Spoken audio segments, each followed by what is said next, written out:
Healing a split Congress and fractured country will take the cooperation and leadership of lawmakers.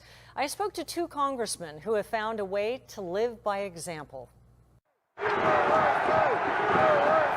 A divided nation and a polarized U.S. Congress. He must be removed from office. Lawmakers from opposite sides of the aisle working together despite ideological differences seems increasingly rare these days. We start off by saying that we're friends, that we share some very common values. We're both Christians. We're both Catholics. But for Republican Issa and self-described liberal Democratic Congressman Juan Vargas, there's a relationship that transcends differences on issues to find common ground. A lot of our values are pretty similar. The two met before Issa joined Congress at a time when he was the CEO of one of the largest aftermarket automobile security companies in the country.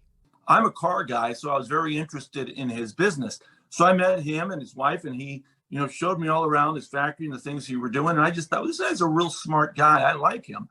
From a love of cars to the legislature, their mutual respect is evident, as is their affinity to poke fun at each other. He said it very well. He's a car guy, and he's unrepentant. He thinks that an automobile using leaded gas is a good thing.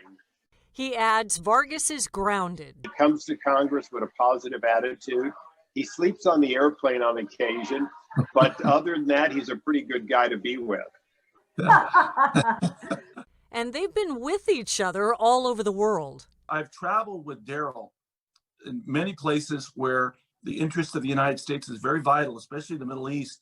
And it's interesting traveling with him. He's very well respected internationally. One particular trip to the Middle East holds fond memories. You always tell stories better than I do. It all started because Issa knows Vargas doesn't like to miss Sunday Mass. We're in, Egypt, and then we're in Sinai, and we're looking for a Catholic priest, and he found one. Then the chaplain asked Vargas if he would help him hand out communion. I said, I'd love to. So then I was his, altar boy for the day, this chaplain, and then I gave communion to Daryl. Here at home, they've teamed up too. Vargas credits Issa with helping him expand commerce and jobs on both sides of the border.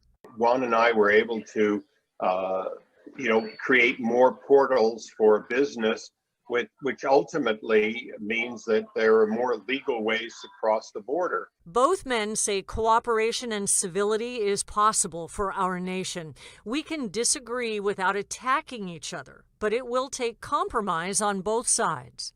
Look, the outgoing president talked a lot about me, me being himself. He was not, by definition, a uniter. He was provocatively adversarial from day one. I liked his policies more than Juan might have, but I will tell you, I look forward to finding ways to work with Joe Biden. Let's stop this and figure out how to get together again and how to work again as one people. This division is not good. My commitment and my job has to be to find a way to make America successful. And if that means that Joe Biden has a very successful presidency, that's part of the job. We can get there again. I know we can. We're Americans.